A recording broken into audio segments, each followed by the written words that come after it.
Pudding আমি বানিয়েছি। দেখুন পুডিংটা কত নরম হয়েছে। আর আপনাদের দেখিয়েছিলাম এই কালকের কেক।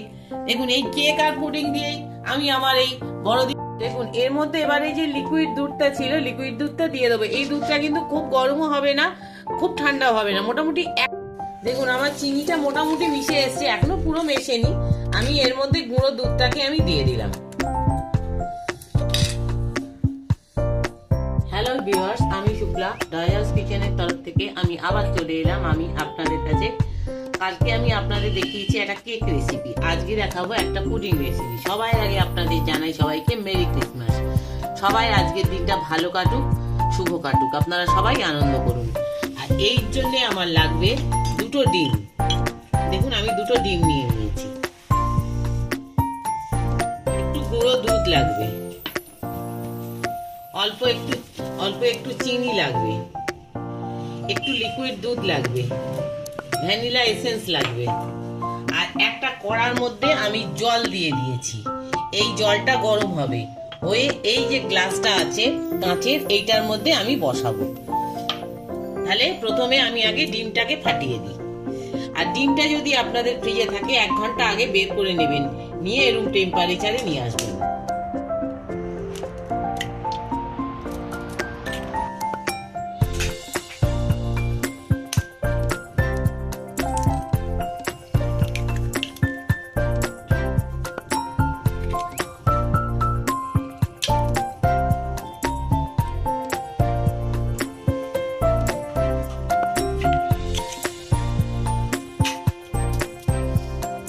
এবারে ডিমের মধ্যে আমি এই চিনিটাকে দিয়ে দিলাম, দিয়ে আগে ভালো করে এটাকে মিশিয়ে নেব।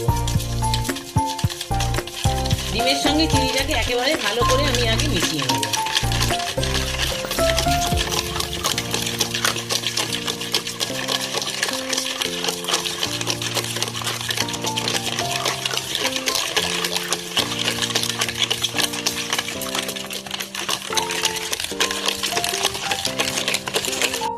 দেখুন আমার চিনিটা মোটামুটি মিশে এসছে, এখনো পুরো মেশেনি। আমি এর মধ্যে গুঁড়ো দুধটাকে আমি দিয়ে দিলাম।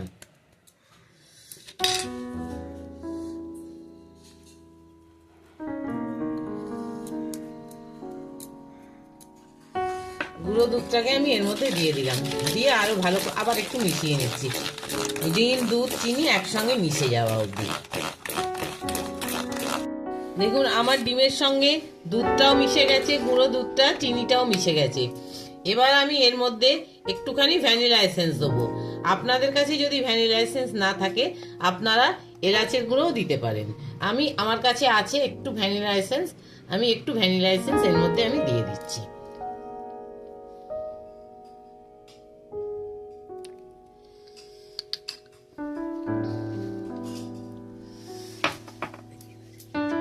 না হলে আপনারা এইরকম এলাচের গুঁড়োও দিয়ে দিতে পারেন।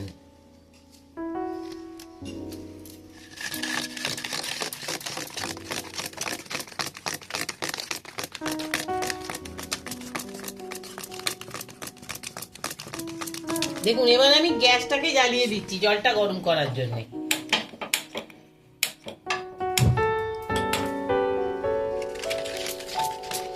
দেখুন এর মধ্যে এবারে যে লিকুইড দুধটা ছিল, লিকুইড দুধটা দিয়ে দেবো। এই দুধটা কিন্তু খুব গরমও হবে না, খুব ঠান্ডাও হবে না, মোটামুটি একটা আঙুল ডুবে থাকবে এই রকম গরম অবস্থায় আমি দুধটাকে এর মধ্যে দিয়ে দিলাম, দিয়ে ভালো করে মিশিয়ে নিচ্ছি।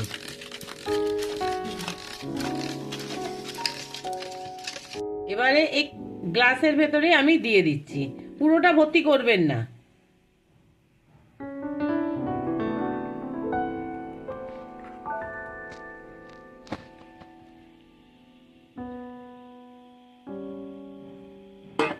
এইবারে এটার উপরে আমি এইগুলোকে সাজিয়ে দেবো।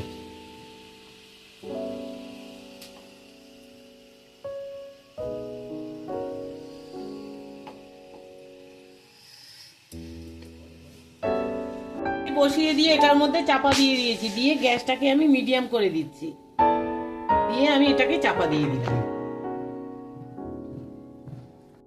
আমি যে পুডিংগুলো বানিয়েছিলাম দুটোতে ধরেনি, আমি এই জন্য একটা কাগজের কাপে আমি বানিয়েছি।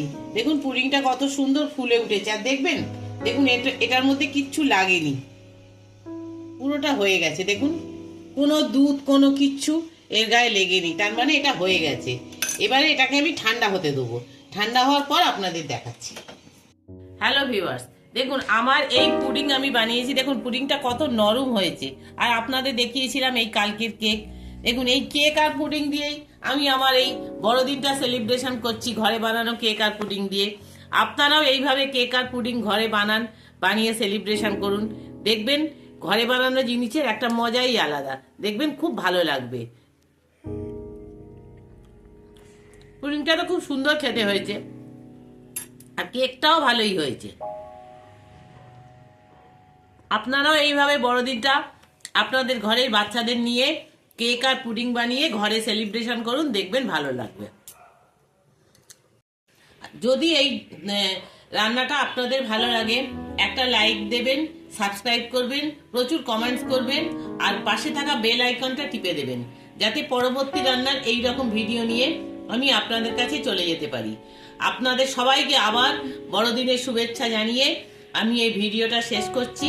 আপনারা সবাই ভালো থাকুন, সুস্থ থাকুন, এই আশা নিয়ে আমি আজকে ভিডিওটা শেষ করলাম। নমস্কার।